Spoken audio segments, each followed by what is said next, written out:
السلام علیکم ورحمۃ اللہ وبرکاتہ۔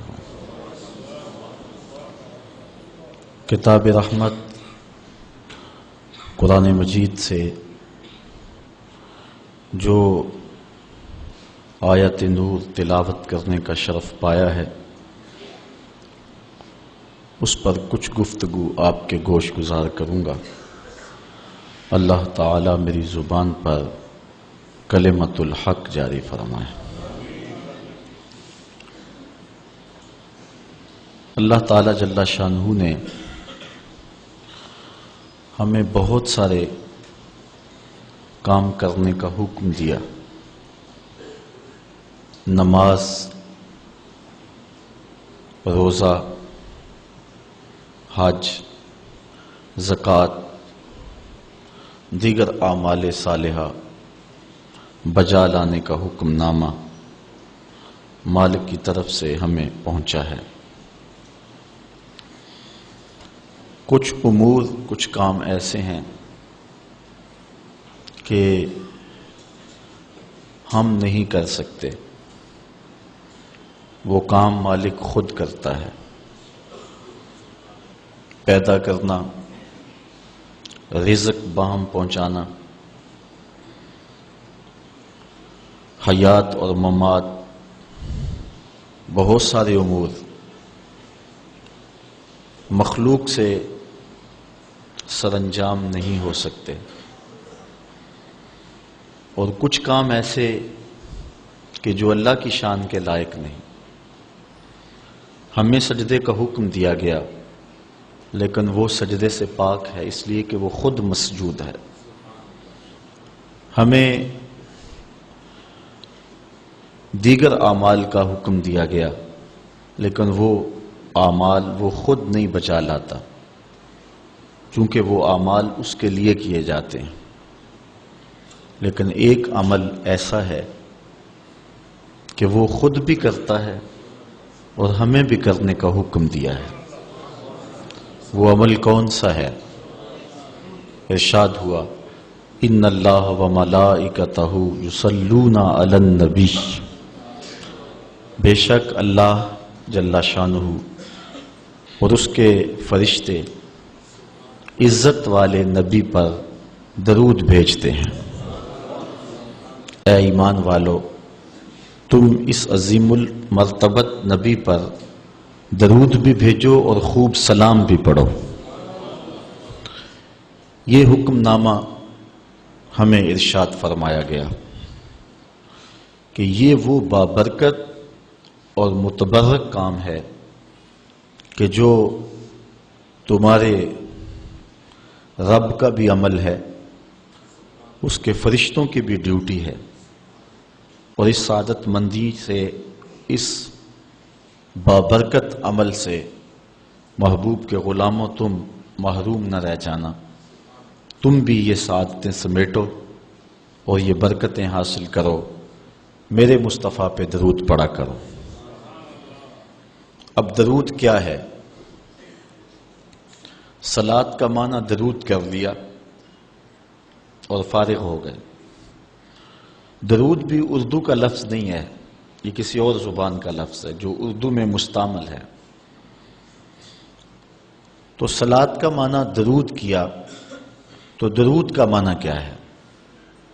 تو ہمیں صلاۃ کے معنی ڈھونڈنے پڑیں گے کہ یہ جو حکم دیا گیا ہے اس کا مطلب کیا ہے۔ تو اسی آیت کریمہ کی تفسیر کتاب التفسیر بخاری میں دیکھیں، حضرت ابو العالیہ رضی اللہ تعالی عنہ سے مروی ہے کہ یہ جو مصطفیٰ کریم علیہ السلام پر درود پڑھنے کا حکم دیا گیا ہے، جس کو عربی میں صلاۃ اور کسی دوسری زبان میں درود سے تعبیر کرتے ہیں، اس کا مطلب کیا ہے، اس کا مفہوم کیا ہے؟ تو حضرت امام بخاری رضی اللہ تعالی عنہ نے اس کو حضرت ابو العالیہ رضی اللہ تعالی عنہ سے روایت کیا ہے۔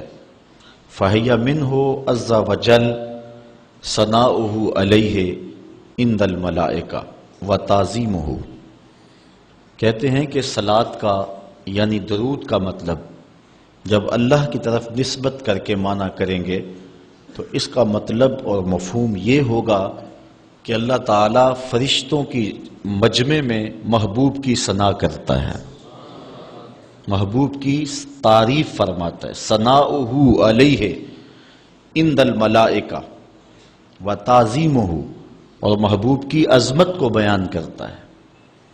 تو ہر وہ عمل جس سے حضور علیہ السلام کی عظمت کو بیان کرنا مقصود ہو، ہر وہ کام جس سے حضور کی ثنا کرنا مقصود ہو، یہ صلاۃ کے درود کے زمرے میں آئے گا۔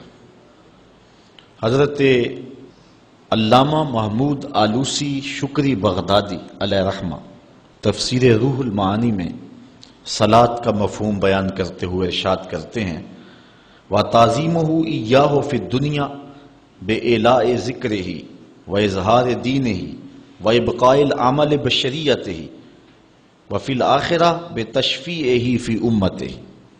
کہتے ہیں اس کا مفہوم یہ ہے کہ دنیا کے اندر حضور علیہ السلام کی عظمت کو بیان کیا جائے اس انداز سے کہ حضور کے ذکر کو بلند کیا جائے اور حضور کے دین کے ظہور و غلبے کے لیے کوشش کی جائے، وَإِبْقَاءِ الْعَمَلِ بِشَرِيعَتِهِ، اور حضور کی شریعت پر عمل کا دوام کیا جائے، وَفِي الْآخِرَةِ بِتَشْفِيعِهِ فِي أُمَّتِهِ، اور آخرت کے اندر اس کا مفہوم یہ ہے کہ حضور علیہ السلام شفاعت کے بازو کھولیں گے اور امت کو بخشوا لیں گے۔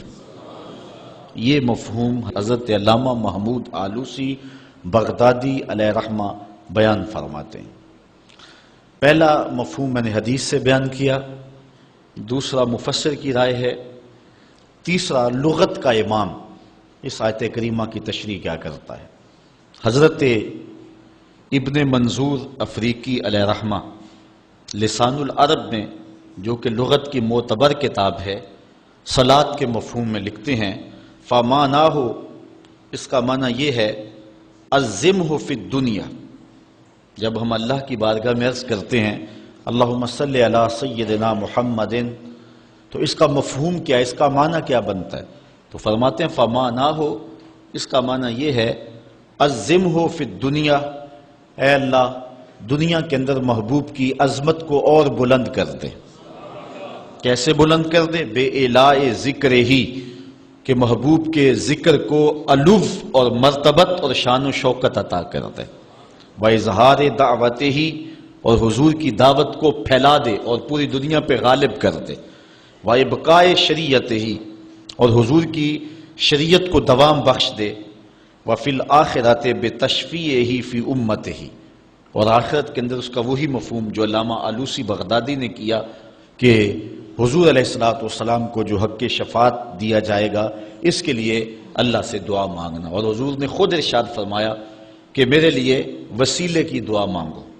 یہ جو ہم اذان کے بعد دعا مانگتے ہیں کہ اے اللہ ہمارے آقا و مولا کو مقام وسیلہ عطا فرما، اور حضور علیہ السلام کے لیے یہ دعا مانگنا ہے، اور حضور مقام محمود پہ جلوہ فروز ہوں گے، اور وہاں حضور کو خاص کلمات دیے جائیں گے جو اس سے قبل نہ کسی نے بولے ہیں نہ اس کے بعد کوئی استعمال کرے گا، وہ حضور کو القاء کیے جائیں گے، اور ان خاص لفظوں سے حضور اللہ کی تعریف فرمائیں گے، اللہ کی حمد بولیں گے، اور اس حمد کے صلے میں اللہ تعالیٰ محبوب سے فرمائے گا، محبوب مانگتا ہے جو میں تجھے عطا کرتا ہوں۔ تو حضور کیا مانگیں گے؟ خود فرمایا کہ ہر نبی کو اللہ نے دعا کا کوٹا دیا ہے، اس نے وہ دعا دنیا پر ہی مانگ لی، لیکن میں نے اپنی دعا کو آخرت کے لیے بچا کے رکھا ہے، اور وہ کیا ہے کہ میں گناہ گاروں کی شفاعت کے لیے اللہ کے حضور عرض کروں گا۔ یہاں امام اہل محبت امام احمد رضا خان فاضل بریلوی کا انداز دیکھیے، پیش حق مجدہ شفاعت کا سناتے جائیں گے، آپ روتے جائیں گے ہم کو ہنساتے جائیں گے، وسعتیں دی ہیں خدا نے دامن محبوب کو، جرم کھلتے جائیں گے اور وہ چھپاتے جائیں گے۔ جب دامن شفاعت کھولیں گے تو بڑے بڑے گناہگار اس شفاعت کی پناہ میں آ جائیں گے، بلکہ شفاعت کا جب دامن کھلے گا تو نیکوکار بھی گناہگاروں کی صفوں میں شامل ہونے کی کوشش کریں گے کہ ہم حضور کی شفاعت کے حقدار بن جائیں۔ وہ کسی نے کسی موقع پہ اپنے ذوق میں اور اپنی لے میں پڑھا کہ وہ اپنا مقدمہ کیسے ہار سکتا ہے جس کے حضور وکیل ہوں، تو لوگوں نے داد دی۔ میں بھی اس مجمع میں بیٹھا تھا، بہت پرانی بات ہے، تو میں نے اس زمانے میں اس کو ٹوک دیا، روک دیا۔ میں نے کہا نہ، یوں نہ کہو، حضور ہمارے وکیل ہیں، لیکن وکیل نگہبان کے معنی میں، لیکن تم بات مقدمے کی کر رہے ہو، مقدمے والے وکیل ایڈوکیٹ کے معنی میں نہیں ہے۔ چونکہ جو وکیل ہوتا ہے وہ جج کو کہتا ہے صاحب میرے موکل نے یہ جرم نہیں کیا لہٰذا چھوڑ دیں، اگر جرم ثابت ہو جائے تو پھر سزا پکی ہوتی ہے۔ تو جو وکیل ہوتا ہے وہ یہ ثابت کرتا ہے کہ میرے موکل نے جرم نہیں کیا لہٰذا چھوڑا جائے۔ حضور ہمارے وکیل نہیں ہیں، ہمارے شفیع ہیں۔ وکیل کہتا ہے جرم نہیں کیا چھوڑ دے، اور شفیع کہتا ہے سب کچھ کیا ہے میرا آنا دیکھ لے۔ حضور وکالت نہیں فرمائیں گے، حضور شفاعت فرمائیں گے، اور حضور کی شفاعت سے بڑے بڑے گناہگاروں کو نجات ملے گی۔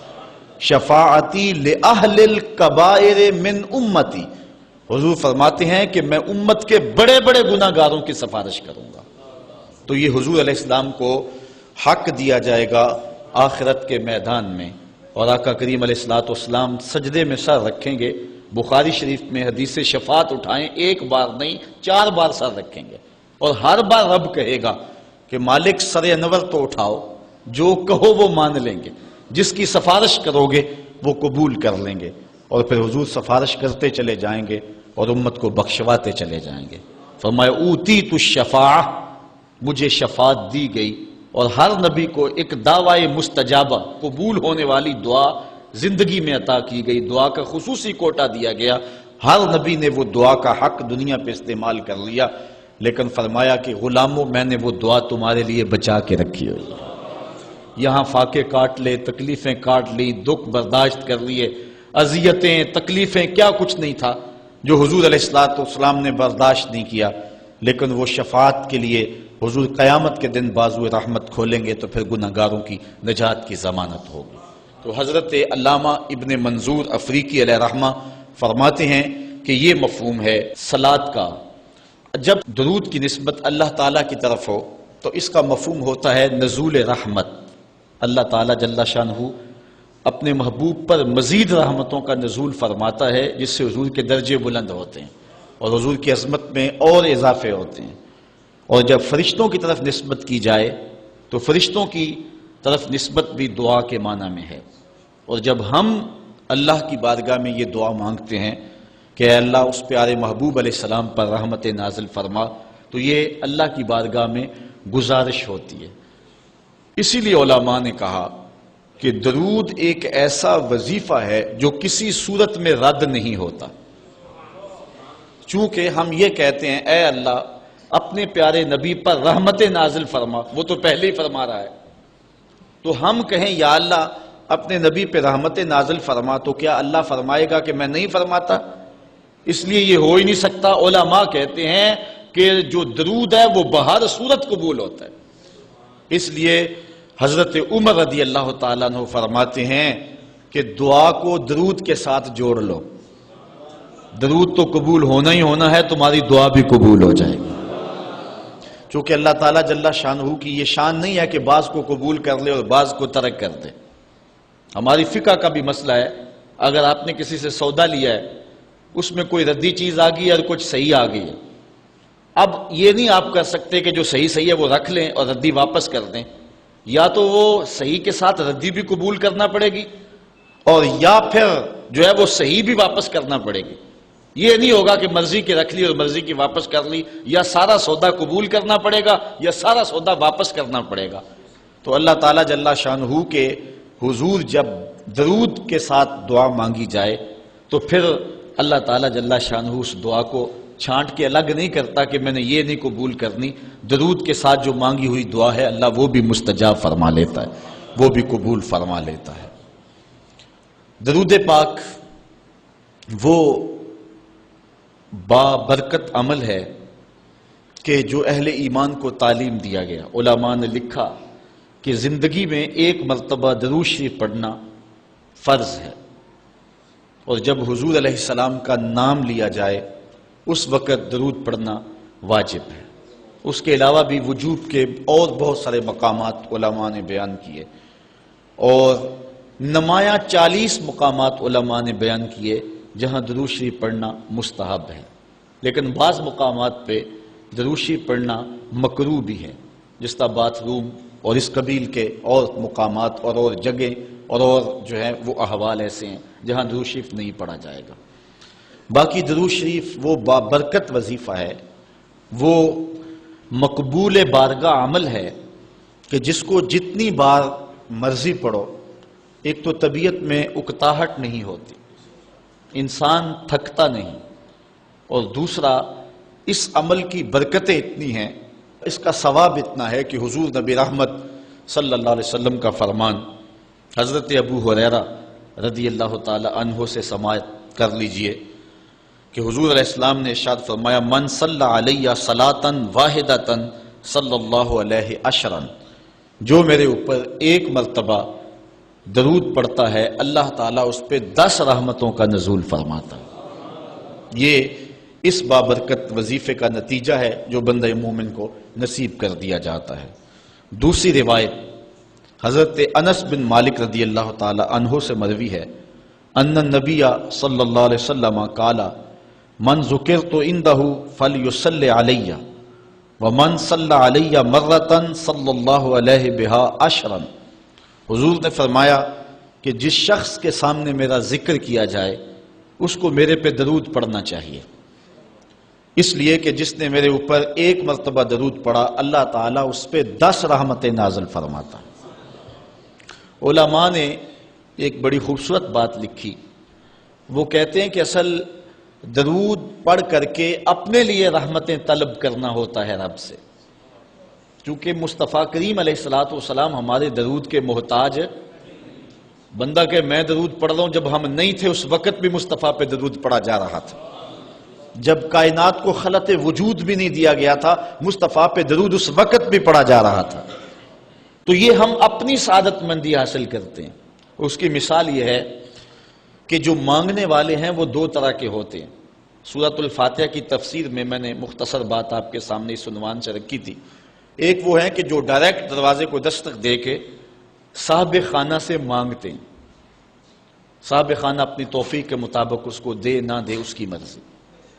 اور مانگنے والوں کا ایک اور طریقہ ہوتا ہے کہ وہ مانگتے نہیں، کسی شخص کے دروازے پہ کھڑے ہو کے اس کو دعائیں دینے لگتے ہیں، تیرے بچوں کی خیر، تیرے والدین کی خیر، جہاں دادے پر دادے سے شروع ہوتے ہیں اور نیچے نسل تک آتے ہیں۔ تو وہ جب دعائیں مانگ رہے ہوتے ہیں تیرے خاندان کی، تیری جد کی خیر، تو گھر والا سمجھتا ہے جو ہمیں دعائیں دے رہا ہے اصل خود خالی جھولی لے کر آیا ہے، یہ کچھ مانگنا چاہتا ہے۔ تو کوئی شخص اللہ کی بارگاہ سے مانگنا چاہے، اللہ تو اولاد سے پاک ہے، تو اس کے محبوب کی خیر مانگو، اللہ تعالیٰ ایک بار خیر مانگو گے 10 رحمتیں جھولی میں ڈال دے گا۔ تو یہ مانگنے کا ایک مہذب طریقہ ہے جو اہل ایمان مانگتے ہیں۔ اس لیے اگر سارے وظیفے چھوڑ کے صرف درود پڑھا جائے تو یہ کیسا عمل ہے؟ حضرت ابی بن کعب رضی اللہ تعالیٰ عنہ سے مروی روایت ابھی آ رہی ہے، آپ دیکھیں گے کہ یہ کتنا بابرکت وظیفہ ہے جس کی تعلیم حضور ارشاد فرما رہے ہیں۔ حضور علیہ السلام کا ایک اور فرمان سنیے جس کو امام طبرانی نے اپنی موجم میں روایت کیا ہے۔ حضور نے ارشاد فرمایا، من صلی علیہ صلاۃ واحدۃ صلی اللہ علیہ عشرا، جو میرے اوپر ایک مرتبہ درود پڑھتا ہے رب تعالیٰ اس پر 10 رحمتیں نازل کرتا ہے۔ ومن صلی علیہ عشرا صلی اللہ علیہ مئۃ، اور جو میرے اوپر 10 مرتبہ درود پڑھتا ہے اللہ تعالیٰ اس پہ 100 رحمتیں نازل فرماتا ہے۔ ومن صلی علیہ مئۃ کتب اللہ بین عینیہ براۃ من النفاق وبراۃ من النار، اور جو شخص میرے اوپر 100 مرتبہ درود پڑھتا ہے اس کی 2 آنکھوں کے درمیان لکھ دیا جاتا ہے یہ بندہ منافق بھی نہیں ہے دوزخی بھی نہیں ہے، یہ نہ منافق ہے اور نہ دوزخی ہے، نفاق سے اور دوزخ سے بری لکھ دیا جاتا ہے۔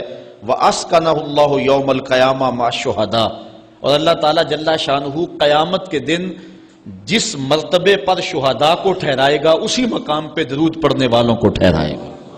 یہ ثواب ہے اس شخص کے لیے کہ جو حضور پر کثرت کے ساتھ درود پڑھتا ہے۔ حضرت عبد الرحمن بن عوف رضی اللہ تعالی عنہ سے ایک روایت سنیے۔ فرماتے ہیں، یہ عشرہ مبشرہ سے ہیں، جلیل القدر صحابی ہیں، اور صحابہ میں سب سے زیادہ امیر صحابی بھی یہی ہیں۔ 1,44,000 صحابہ میں سب سے امیر ترین صحابی حضرت عبد الرحمن ابن عوف رضی اللہ تعالی عنہ ہیں۔ آپ فرماتے ہیں کہ خرج رسول اللہ صلی اللہ علیہ وسلم فاتبعته حتى دخل نخلا فسجد فاطال السجود حتى خفت او خشیت ان يكون الله قد توفاه او قبضه۔ کہتے ہیں ایک دن حضور گھر سے باہر تشریف فرما ہوئے، مسجد نبوی سے نکلے تو میں بھی حضور کے پیچھے پیچھے چل پڑا۔ حضور علیہ الصلوۃ والسلام کے تتبع میں، حضور کی اتباع میں میں بھی حضور کے پیچھے چل پڑا۔ حتی داخل نخلا، یہاں تک کہ کھجوروں کے ایک باغ میں حضور تشریف فرما ہو گئے۔ میں بھی اس باغ میں حضور کے پیچھے چلا۔ میں نے کیا دیکھا؟ فسجدہ، حضور نے سجدہ فرمایا۔ فاطال السجود، اور سجدہ اتنا لمبا تھا۔ حتی خفت او خشیت ان یکون اللہ قد توفی او قبضہ، مجھے ڈر لگا کہ حضور علیہ السلام کا وصال ہو گیا، کہ حضور نے سر انور رکھا سجدے میں، پھر اٹھا ہی نہیں رہے تھے، تو میں ڈرا اس بات سے کہ کہیں حضور کا وصال نہ ہو گیا ہو، حضور علیہ السلام اس دار فانی سے کوچ نہ کر گئے ہوں۔ تو کہتے ہیں کہ قال فجئت انظر فرأى رأسه، میں دیکھ ہی رہا تھا کہ اچانک حضور نے سر انور اٹھا لیا۔ فقال ما لک یا عبد الرحمن، تو میرا رنگ اڑا ہوا تھا، میری طبیعت کے اوپر ایک عجیب کیفیت تھی۔ حضور نے سر اٹھایا اور مجھے اس حالت میں دیکھا، کہا کہ اے عبد الرحمن تجھے کیا ہو گیا؟ میں نے کہا فذکرت ذلک لہ، جو مجھے ہوا تھا میں نے وہ بتا دیا۔ میں تو ڈر گیا تھا، چونکہ صحابہ کی زندگی ہی تو حضور کے نام سے تھی، اور آقا کریم کی زندگی کے ساتھ اور حضور کی حیات کے ساتھ ہی تو وہ جیتے تھے بلکہ اڑتے تھے۔ اور صحابہ رضوان اللہ علیہ مجمعین کے لیے سب سے مشکل وقت حضور علیہ السلام کی وفات کا وقت تھا، ان سے برداشت نہیں ہوتا تھا۔ آپ نے پڑھا ہوگا، سیر میں علماء سے سنا ہوگا، حضرت عمر نے تلوار نکال لی تھی حضور کے وصال پر، کوئی کہے تو صحیح حضور کا وصال ہو گیا، میں گردن کاٹ دوں گا۔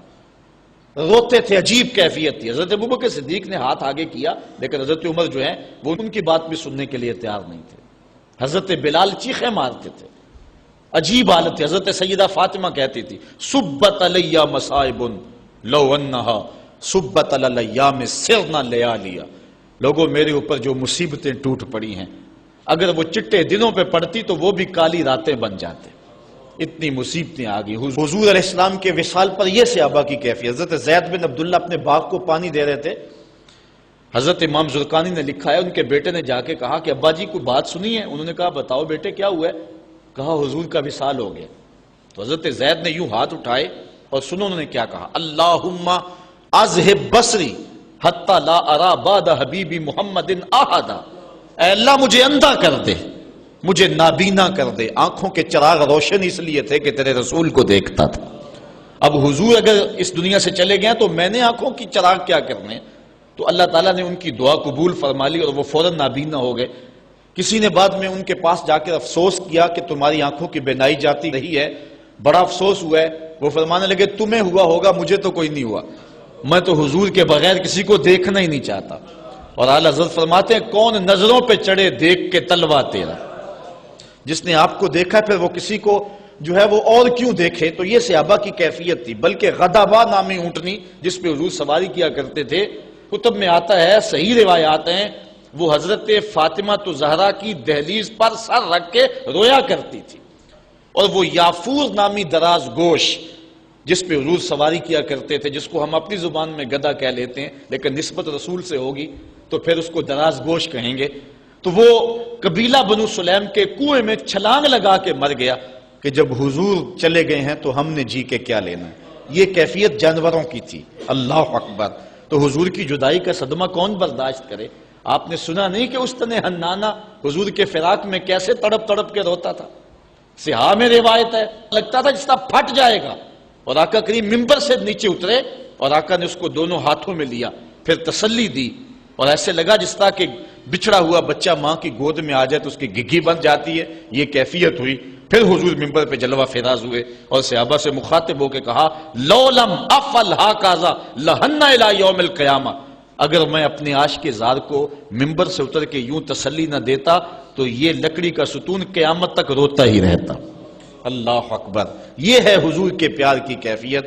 ان کے لیے مشکل مرحلہ تھا، تو حضرت عبد الرحمن بن عوف رضی اللہ تعالیٰ عنہ کہتے ہیں میں نے جو میرے پہ بیتی تھی نا، جو میری حالت ہوئی تھی، میں نے صاف صاف عرض کی حضور میں تو بہت پریشان ہوا تھا، تو حضور نے فرمایا فقال ان جبرائیل علیہ السلام قال لی، سنو کہ جبریل امین میرے پاس آئے اور انہوں نے مجھے آ کے کہا الا ابشرک ان اللہ عز وجل یقول، کہ حضور میں آپ کو بشارت نہ دوں کہ رب کیا کہتا ہے؟ وہ یہ کہتا ہے من صلی علیک صلیت علیہ ومن سلم علیک سلمت علیہ۔ ذرا دیکھیے لفظ، حضور فرماتے ہیں میں کیوں سجدے میں گیا تھا؟ سنو اے عبد الرحمن ابن عوف، واقعہ کیا ہوا، میں اتنا لمبا سجدہ کیوں کیا؟ کہا میرے پاس جبریل آئے اور جبریل نے مجھے رب کا سندیسہ دیا، پیغام دیا کہ محبوب آپ کا رب کہتا ہے کہ آپ کا جو امتی آپ پہ درود پڑے گا میں رب ہو کے اس پہ درود پڑھوں گا، اور جو آپ کا امتی آپ کو سلام کہے گا میں رب ہو کے اس کو سلام کروں گا۔ تو حضور فرماتے ہیں فسجدت للہ شکرا، تو پھر میں سجدہ نہ کرتا، پھر میں شکر کا سجدہ نہ کرتا اور میرا سجدہ لمبا نہ ہوتا کہ اتنا کرم ہوا کہ میرا اگر غلام مجھ پہ درود بھیجے تو رب اس پہ درود بھیجتا ہے۔ اللہ اکبر، یہ کرم نوازیاں اس شخص پر کہ جو حضور نبی رحمت صلی اللہ علیہ وسلم پر درود بھیجتا ہے۔ آئیے حضرت عبداللہ ابن مسعود رضی اللہ تعالی عنہ سے ایک روایت سنتے ہیں، کہتے ہیں کہ ان للہ ملائکۃ سیاحین یبلغون عن امتی السلام، اللہ کے کچھ فرشتے ہیں جن کی ڈیوٹی یہ ہے وہ دھرتی پر گھومتے ہیں، پوری دنیا پہ چکر لگاتے ہیں، اور کرتے کیا ہیں؟ جہاں جہاں بھی کوئی شخص میرے اوپر سلام بھیجے تو وہ اس امتی کا سلام میرے تک پہنچاتے ہیں کہ حضور آپ کے فلاں امتی نے آپ تک جو ہے وہ سلام بھیجا ہے۔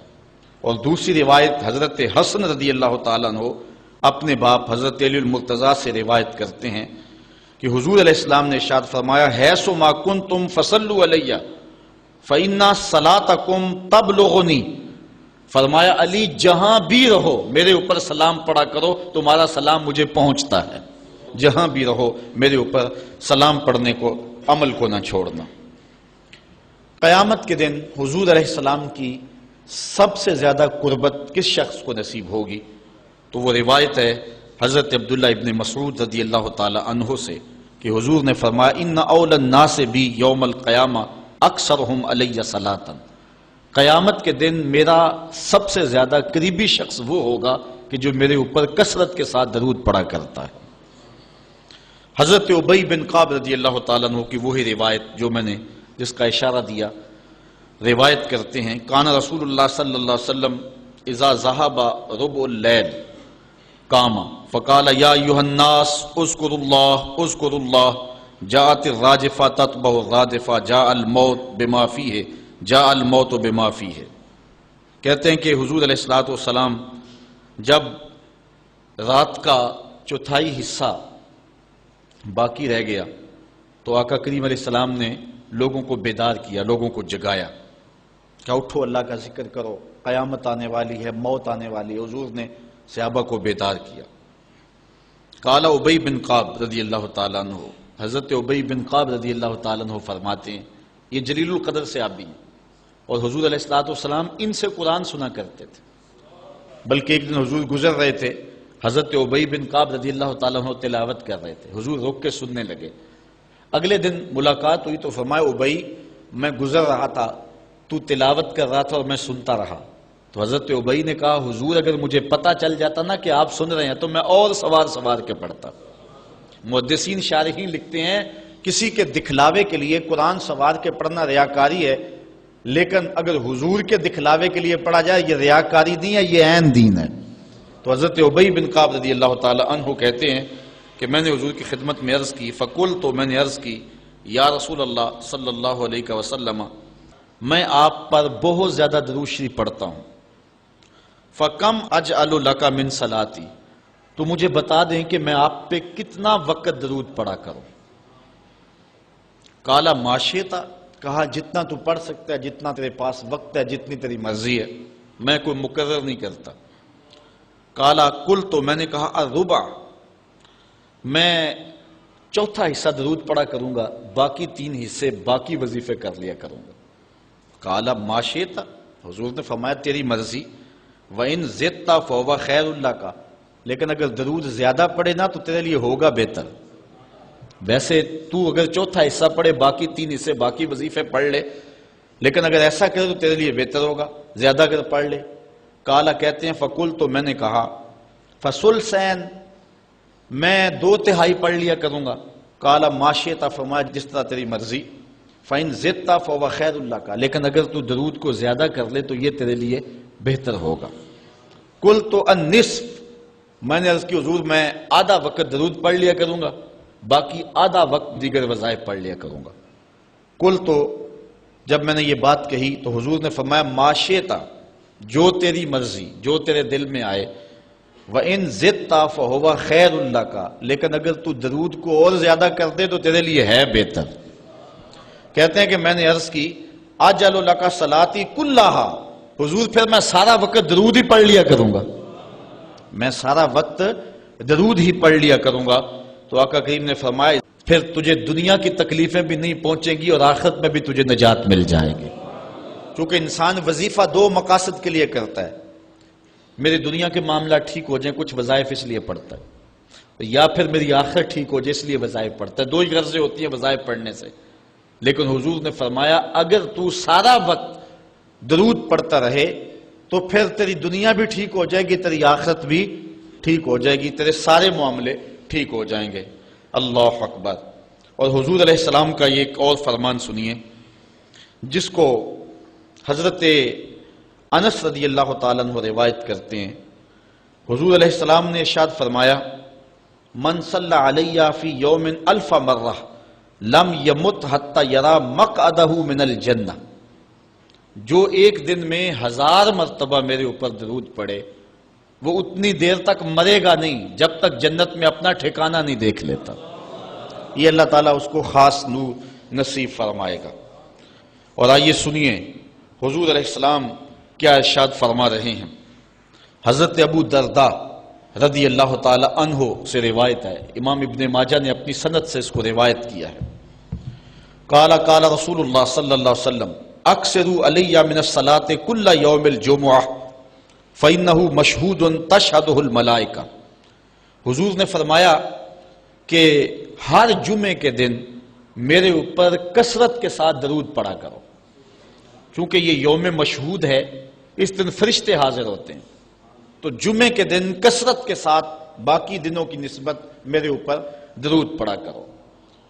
تو وَإِنَّ أَحَدًا لَن يُصَلِّيَ عَلَيَّ إِلَّا أُرِدَتْ عَلَيَّ صَلَاتُهُ حَتَّى يَفْرُغَ مِنْهَا، اس لیے کہ تم میں سے جو کوئی میرے اوپر درود پڑھتا ہے جب تک فارغ نہیں ہو جاتا اس کا درود جو ہے وہ میرے اوپر پہنچا دیا جاتا ہے۔ قالا، تو حضرت ابو درداء کہتے ہیں قل، تو میں نے کہا وبعد الموت، حضور جب آپ اس دنیا سے چلے جائیں تو کیا اس کے بعد بھی یہ وظیفہ اور یہ عمل جاری رکھیں؟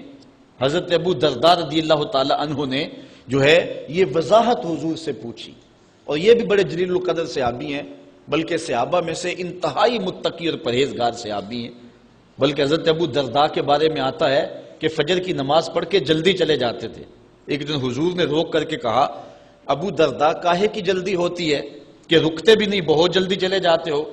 عرض کی حضور میرے ہمسایوں کے گھر میں کھجور کا ایک لمبا درخت ہے، اور آج کل مدینے میں کھجوروں کے پکنے کا موسم ہے، اور سحری کے وقت ٹھنڈی ہوائیں مدینے کو سلامی دینے آتی ہیں، اور میں اس لیے جلدی جلدی چلا جاتا ہوں کہ وہ جو کھجوریں جھڑ کے میرے ویڑے میں گر جاتی ہیں بچوں کے اٹھنے سے قبل ہمسائے کے گھر میں پھینک دوں، کہیں میرا بچہ کوئی نہ کھا لے، اور ہماری سڑک سے گنے کی ٹرالی گزر کے تو دیکھے۔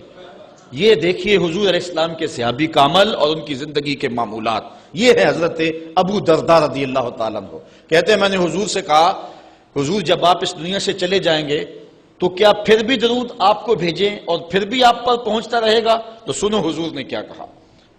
حضور نے فرمایا ان اللہ حرم علی الارض ان تاکل اجساد الانبیاء علیہم الصلاۃ والسلام. اللہ تعالیٰ نے مٹی پر حرام کر دیا ہے کہ وہ نبیوں کے جسموں کو کھائے. نبی قبروں میں زندہ ہوتے ہیں اور ان کو رزق بھی دیا جاتا. حضرت ابن ماجہ نے یہ روایت بے اسناد جید اچھی سند کے ساتھ اس کو روایت کیا ہے. بلکہ حضور نبی رحمت صلی اللہ علیہ وسلم نے ارشاد فرمایا کہ جب کوئی شخص میرے اوپر درود پڑھتا ہے تو اللہ تعالیٰ جل شانہ میری روح میرے بدن میں لٹا دیتا ہے حتیٰ کہ میں اس کے سلام کا جواب دیتا ہوں. وہ کیا کسی نے کہا، شعر تو سادہ سا ہے لیکن اس حدیث کا ترجمہ ہے. وہ کسی شاعر نے کہا تھا کہ درود پڑھنے سے ثواب ملتا ہے اور سلام پڑھنے سے جواب ملتا ہے. اگر کوئی شخص حضور کی بارگاہ میں سلام پیش کرے تو اس کا جواب ملتا ہے، اور اہل حق حضور علیہ السلام کی بارگاہ میں اس سلام کو محسوس کرتے ہیں.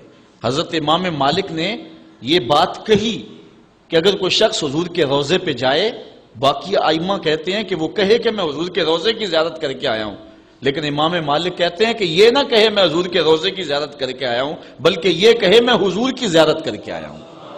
کیونکہ حضور علیہ السلام کو جس نے حضور کے روضے کو دیکھا، حضور نے فرمایا وہ ایسے ہی ہے جس نے میری زندگی میں اس نے مجھے دیکھا. حضرت شیخ سید احمد کبیر الرفائی رحمت اللہ تعالی علیہ بہت بڑے بزرگ گزرے، ساری زندگی حضور پر کثرت کے ساتھ درود پڑا اور حضور علیہ السلام کی طرف سے جو باطن میں جواب آتا رہا اس کو موصول کرتے رہے. اللہ تعالیٰ جل شانہ نے توفیق دی، پھر دیار نور میں حاضر ہوئے. 555 ہجری کا یہ واقعہ ہے. اس کو تمام مکاتب فکر کے لوگوں نے سوائے ایک مکتبہ فکر کے اپنی کتابوں میں لکھا ہے. تبلیغی جماعت والوں نے اپنے شیخ الحدیث زکریا سہارنپوری نے کتاب الحج میں لکھا ہے، باقی لوگوں نے بھی لکھا ہے. درجنوں تذکرہ نگاروں نے اس واقعہ کو بیان کیا ہے اور اس کی صحت پر اہل علم کو کوئی اختلاف نہیں ہے. 555 ہجری کی بات ہے کہ وہ حضور کے روضے پہ بنفس نفیس حاضر ہوئے، اور حاضر ہو کے انہوں نے جو حضور کی بارگاہ میں عرض کی، چونکہ سید تھے، حضور کی اولاد تھی، کہا کہ حضور ساری زندگی میری روح سلام لے کے آپ کی خدمت میں حاضر ہوتی تھی اور آپ کا روحانی جواب وصول کرتی تھی. آج آپ کا بیٹا بنفس نفیس خود حاضر ہو گیا، آج میں روحانی جواب نہیں لوں گا. اور حضور کے روضے کے سامنے کھڑے ہو گئے اور ادب سے سلام پیش کیا. پھر کیا ہوا، 70,000 لوگ مسجد نبوی میں موجود تھے جنہوں نے دیکھا حضور نے دست انور روضہ انور سے باہر نکال دیا. اور حضرت شیخ سید رفائی رحمت اللہ تعالی علیہ نے حضور کے دست کرم کا بوسہ لیا. حضرت غوث اعظم شیخ عبد القادر جیلانی علیہ رحمہ فرماتے ہیں اتفاق سے اس دن میں بھی موجود تھا، اور کہتے ہیں کہ حضرت امام رفائی کے صدقے سے حضور کے دست اقدس کی زیارت میں نے بھی کر لی. اللہ اکبر. یہ حضور علیہ السلام کا شفقت فرمانا ہے ان لوگوں پر جو حضور علیہ السلام پر کثرت کے ساتھ درود پڑھتے ہیں. جن لوگوں نے حضور علیہ السلام کے اوپر درود پڑھنا معمول بنایا ہے، یہ موضوع اپنے دامن میں بڑی وسعت رکھتا ہے، ان پر بڑے بڑے کرم ہوئے. آج کا جو عنوان ہے صلو علیہ وآلہ، یہ شیخ سعدی کی مارکۃ الآراء ایک ربائی کا آخری مصرع ہے، اور متواتر صدری روایات کے مطابق حضرت شیخ سعدی شیرازی کیونکہ بہت بڑے شاعر تھے اور قادر الکلام شاعر تھے، آج صدیاں گزرنے کے بعد بھی آپ کی گلستہ اور بوستہ اور کریمہ آج بھی اسی طرح مقبول ہے جس طرح صدیوں قبل تھی. ورنہ کسی زمانے میں فردوسی کا شاہ نامہ پڑھا جاتا تھا، لیکن آج دنیا کو اور نئی نسل کو فردوسی کے شاہ نامے کا پتہ بھی نہیں ہے. لیکن کوئی بھی فارسی مذاق رکھنے والا ہو وہ شیخ سعدی سے ناآشنا نہیں ہو سکتا. ان کو جو مقبولیت تامہ ملی ہے، ایسے قادر الکلام شاعر کہ جس عنوان پر بھی آتے حد کرتے چلے جاتے.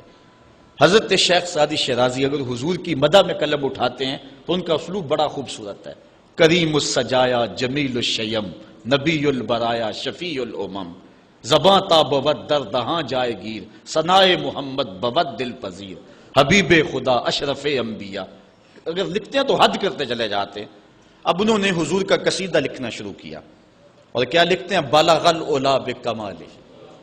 اس کا معنی ہے کہ آپ اپنے کمال کی وجہ سے بلندیوں تک پہنچے. کشف الدجا بجمالہ، اور آپ کے چراغ حسن نے اندھیروں کو دور کر دیا. حسنت جمیع خصالہ، اور آپ کی ساری خوبیاں با کمال ہیں. ربائی کو ربائی اس لیے کہتے ہیں کہ وہ 4 اشعار پر مشتمل ہوتی ہے.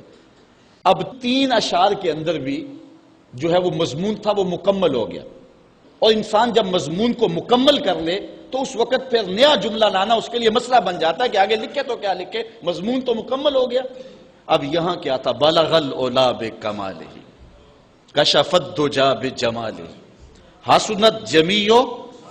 اگر اس کا معنی ذہن میں ملحوظ رکھیں تو آگے جو چوتھا جملہ ہے اس پہ آپ کو لطف آئے گا. بلغ العلا بکمالہ، وہ اپنے کمال سے، اپنی طاقت پرواز سے، اپنی قوتوں سے، اللہ کی دی ہوئی عطا سے وہاں تک پہنچے جہاں تصور بھی نہیں پہنچ سکتا.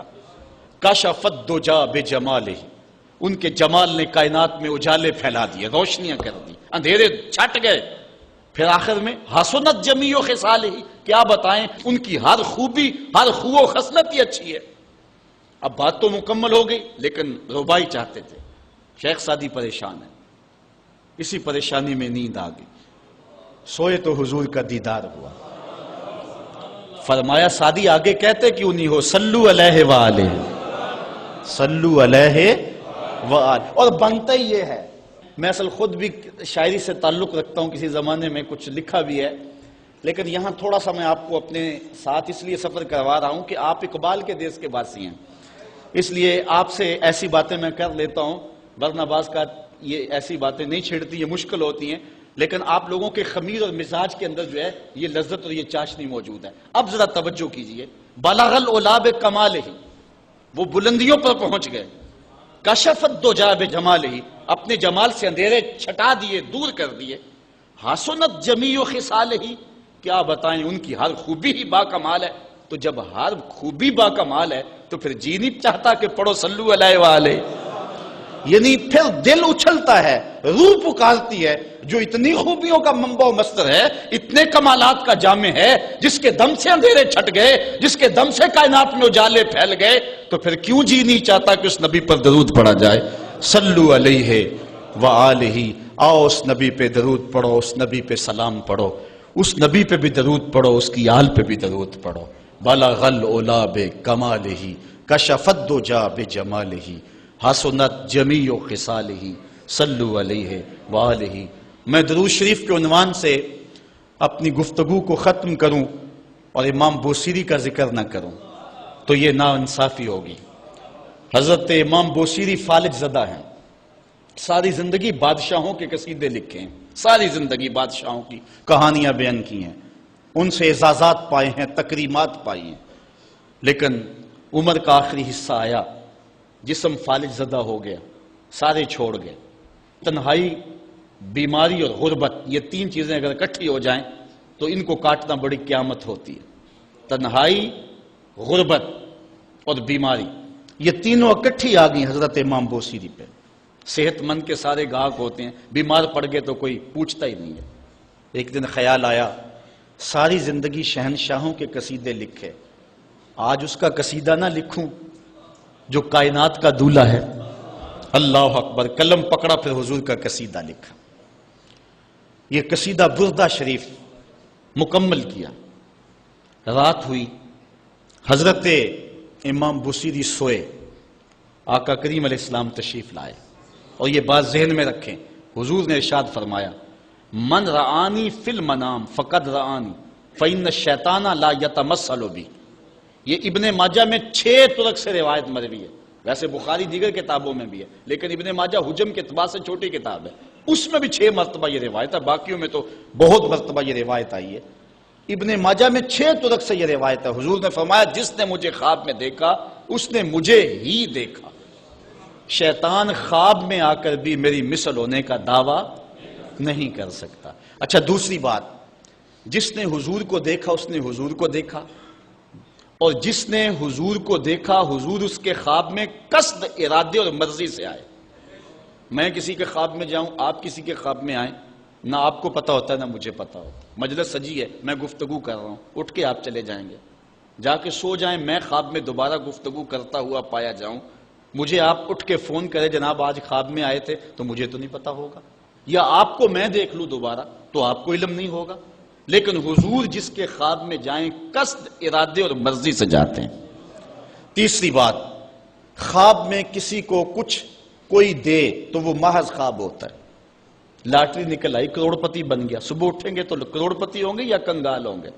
وہ کیا کسی نے کہا تھا 100 بار میرے ہاتھوں میں تیرا دامن آیا، جب آنکھ کھلی تو اپنا ہی گریباں تھا۔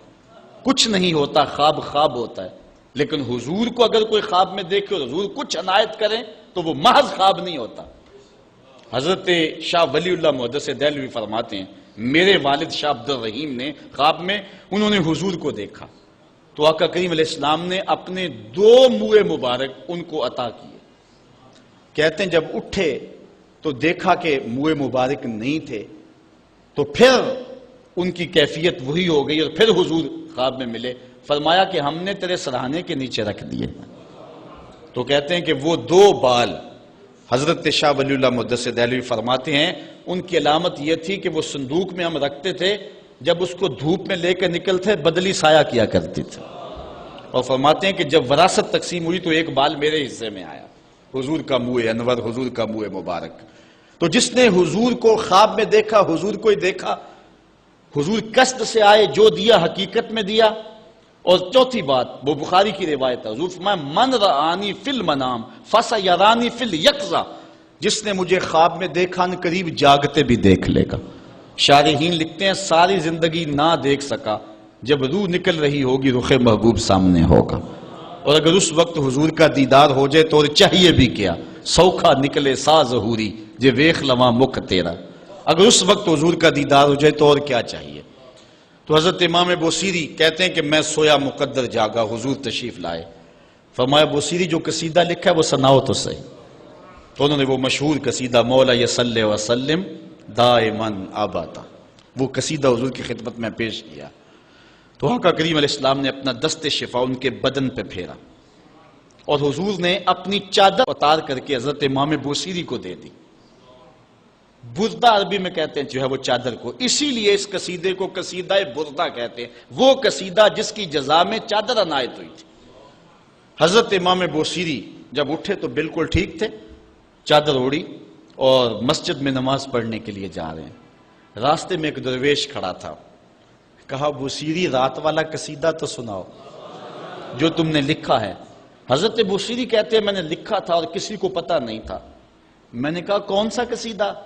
کہنے لگے بھولے نہ بنو، جو حضور کو سنایا تھا۔ کہنے لگے کہ میں نے کہا کہ تجھے کیسے پتا ہے؟ کہا بتاؤں یہ چادر کون سی ہے؟ اللہ اکبر! تو امام بوصیری رحمت اللہ تعالی علیہ نے حضور علیہ السلام پر یہ درود لکھا مولا یصلی وسلم دائماً ابدا، اور یہ جزا پائی۔ حضرت سید محمد بن سلیمان رحمت اللہ تعالی علیہ ایک بزرگ گزرے ہیں، یہ 708 ہجری میں پیدا ہوئے تھے۔ کہتے ہیں کہ میں ایک دن کسی بستی سے گزر رہا تھا اور وہاں ایک کنواں تھا، اس کا پانی تھوڑا سا نیچے تھا، اور میرے پاس کوئی چیز نہیں تھی جس سے میں ڈول ڈال کر کے وہ پانی نکال سکوں۔ میں متحیر کھڑا تھا، ساتھ ہی ایک شکستہ سا کچا سا مکان تھا، اس مکان کے اوپر ایک چھوٹی عمر کی لڑکی کھڑی تھی۔ مجھے کہنے لگی کہ آپ پریشان ہیں؟ میں نے کہا ہاں بیٹے، مجھے پریشانی یہ ہے کہ میں نے وضو کرنا اور نماز پڑھنی ہے اور وقت جا رہا ہے اور یہ پانی بہت نیچے ہے، اگر تم کچھ میری مدد کر سکتی ہو تو ضرور کرو۔ وہ چھت سے نیچے آئی اور اس نے آ کے اپنا لعاب اس کنویں میں پھینکا۔ حضرت شیخ سید محمد بن سلیمان فرماتے ہیں کہ میں نے دیکھا کہ یکا یک کنویں کا پانی اچھل کے کناروں تک آ گیا اور بہنے لگا۔ میں نے جلدی سے وضو کیا اور پھر میں نے اس لڑکی کو کہا میں تجھے اللہ کا واسطہ دیتا ہوں، تو مجھے بتا کہ تیرے پاس ہے کیا کہ تیرے لب کے ڈالنے سے یہ پانی اچھل کے اوپر آ گیا؟ تو اس لڑکی نے مجھے کہا کہ یہ جو مرتبہ مجھے ملا ہے بکثرت الصلاۃ علی من کان اذا مشى فی البر تعلقت الوحوش باذیالہ، یہ مرتبہ میں اس پر درود پڑھ کے حاصل کیا ہے جب وہ جنگل سے گزرتے تھے تو جو جانور تھے قدموں سے لپٹ جاتے تھے، میں ان پر درود پڑھنے کی برکت سے جو ہے وہ یہ مرتبہ حاصل کیا ہے۔ تو حضرت سید محمد بن سلیمان کہتے ہیں کہ پھر میں نے ارادہ کر لیا کہ میں ساری زندگی حضور علیہ السلام پر درود پڑھتے ہوئے اور درود لکھتے ہوئے گزاروں گا۔ پھر انہوں نے مشہور زمانہ کتاب جس کو اہل علم اور اہل تصوف دلائل الخیرات کے نام سے جانتے ہیں، جس کی متعدد شروحات بھی لکھی گئی، وہ کتاب انہوں نے تصنیف کی۔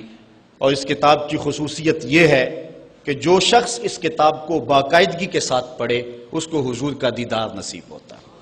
اور اس کتاب کو پڑھنے والے، میں نے ایک روایت میں پڑھا ہے کہ جو شخص حضور علیہ السلام پر کثرت سے درود پڑھے، اللہ تعالیٰ اس درود کی برکت سے اسے تو نوازتا ہے، اس کی اولاد کو اور اس کی اولاد کی اولاد کو، یعنی اس کی نسلوں کو بھی سنوار دیتا ہے۔ تو حضرت سید محمد بن سلیمان نے یہ کتاب لکھ کر کے درود کی زمانے پر احسان کیا، اور آج تک بالخصوص علماء روم کا عمل اس کے اوپر جو ہے وہ کثرت کے ساتھ ہے۔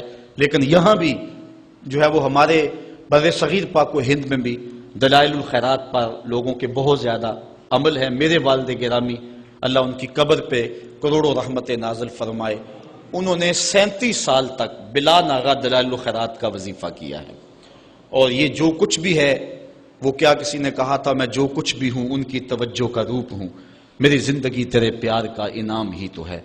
تو یہ سارا فیضان یہ درود شریف کا فیضان ہے جو دروس قرآن کی صورت میں آپ دیکھ رہے ہیں۔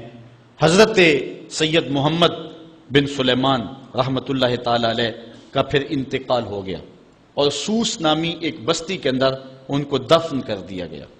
پھر اس کے بعد 77 سال کے بعد ان کو وہاں سے مراکش منتقل کیا گیا، اور آپ کو جب دفن کیا گیا، اور یہ بات اخبار مشہورہ میں سے ہے کہ آپ کی قبر کی مٹی سے درود کی برکت کی وجہ سے کستوری جیسی خوشبو آیا کرتی تھی، اور جب اتنے طویل عرصے کے بعد ان کو قبر سے نکالا گیا تو جب وہ فوت ہوئے تھے تو انہوں نے تھوڑی دیر پہلے حجامت بنائی تھی، اور جب لحد سے ان کو نکالا گیا 77 برس بعد تو ایسے لگتا تھا کہ جس طرح ابھی خط کروایا ہے۔